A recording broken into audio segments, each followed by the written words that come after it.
Glory to God. நிச்சயமாகவே முடிவு உண்டு. உன் நம்பிக்கை வீண் போகாது.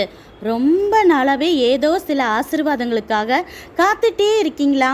என்றோ ஒரு நாள் தேவ வல்லமை இறங்கி 18 வருஷம் நோய் நீங்கிடும்னு முழு மனசோட தேவனை நம்பி தான் ஒவ்வொரு தடவையும் அவ சர்ச்சுக்கு போனா.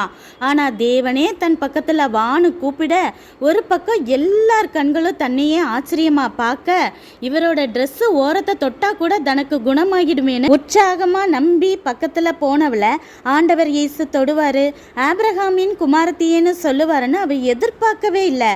உடனே நிமிர்ந்தது அவ முதுகு மட்டும் இல்லை, அவ தலையும் தான்.